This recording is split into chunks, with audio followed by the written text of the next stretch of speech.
Salakis never believed that she would ever experience her reinvention and renewal from behind bars.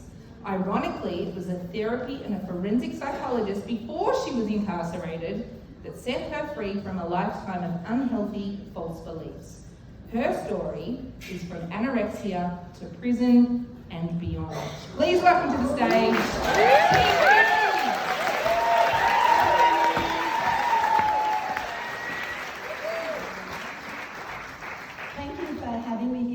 It's actually weird that I'm across the road from where my big fat Greek wedding was in 1986.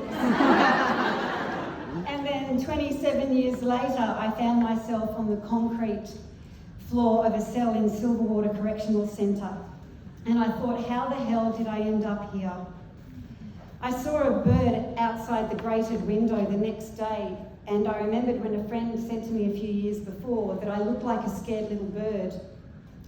Never in my life did I think that my experiences would include this. I was terrified and full of shame. I despised myself, wondering how I would endure the 11-month sentence. I sat in tears, trembling at the thought of taking my life, as I had the few months leading up to court sentencing in September of 2013. I could starve myself to death. I knew this was possible as I had suffered from anorexia in my late teens and early 20s, and those behaviours resurfaced in 2006 with the end of my 21-year marriage. It was then I was diagnosed with severe depression, and for the first time I received psychological help. Was I imagining that my ex-husband only valued me for housework and sex? Was it normal not to have a girls' night out in 21 years of marriage? Was it normal to be called when I was 10 minutes late home from work and ordered to come home? Was it normal to be restricted from seeing my family? Was it normal to have walls hit and things thrown and called bullshit and allowed Greek for the things that I loved doing and was passionate about? Was it normal to cry in the dark after having sex with the man I lived with for 21 years, who was the husband of my 3 beautiful children?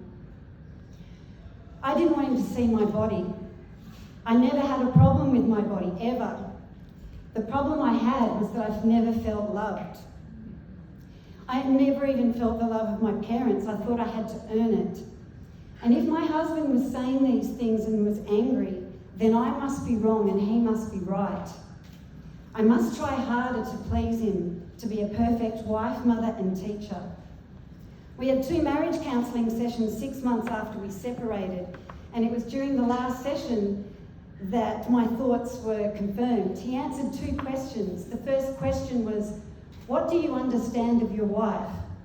He responded, I don't know. I only know the house runs smoothly when she's around. The second question, what do you miss about her? I miss seeing her naked. I thought I hit rock bottom at that point. My upbringing was very similar to the mood of my big fat Greek wedding, and Dad's classic response was, subject's closed, don't want to talk about it, every time I asked to do something that normal teenagers do. So I became a people pleaser, starting to do more chores to please my parents, thinking I mustn't be a good enough daughter, so I need to try to be a perfect daughter to earn their love. Looking back, I had undiagnosed depression, and one of the symptoms is a change of eating habits. And I ate just a little less, and it wasn't anything to do with diet, but my parents noticed and said, are you okay? And I immediately thought, now you're listening to me. So now are you starting to love me? This was a thought pattern that led to anorexia. The restricted eating and excessive exercise appeared on the surface to be a fear of gaining weight. What a deception. Eating disorders are so complicated. My greater fear was that if I started to eat, I may lose the love that I thought I'd discovered. The fear that if I stopped the unhealthy behaviours, that I would not feel worthy of being loved or loving myself. Each time the topics of exercise or diet came up, I thought, don't you dare take this away from me, because I don't know how to cope with the emotions I'm feeling if you do. So I was trapped by shame, guilt and anxiety. Well, guess what? Physical recovery 3 years later did not mean those thought patterns disappeared. All my behaviours were driven by the need to please, to feel a sense of worth. This became my normal, even though I was not aware of it for decades. My husband's responses to those two questions cemented what I had been taught in this road of life. My parents would praise me when I did the chores, when men would comment or wolf whistle on the physical attributes they liked. This taught me that it was my body that was valued and not for who I was. I had forgotten who I was. 6 weeks after that counselling session, I found myself on a steep downward spiral, paved with poor decisions that felt like soothing balm to a smashed, broken spirit. And in a few short weeks, I'd broken the law. The shame and the guilt were unbearable. I had thoughts of suicide often. I didn't tell a soul during the 4.5 years before I was arrested. It was the 7 months before sentencing that I had therapy with a forensic psychologist. This involved examining my thoughts before anorexia, my poor coping during the last few years of my marriage. These were do more to please, to feel love and a sense of worth. The light bulb moment came when my psychologist asked what my thoughts were the moment before offending. No one had asked me this. At first I thought, oh shit. And then I thought, if I don't, I'm not going to be of value to him. It hit me like a ton of bricks. Why had I not had psychological help in my late teens? This was a painful, difficult process of unlearning and learning new thoughts about myself. Marred by this shame, it was excruciatingly difficult.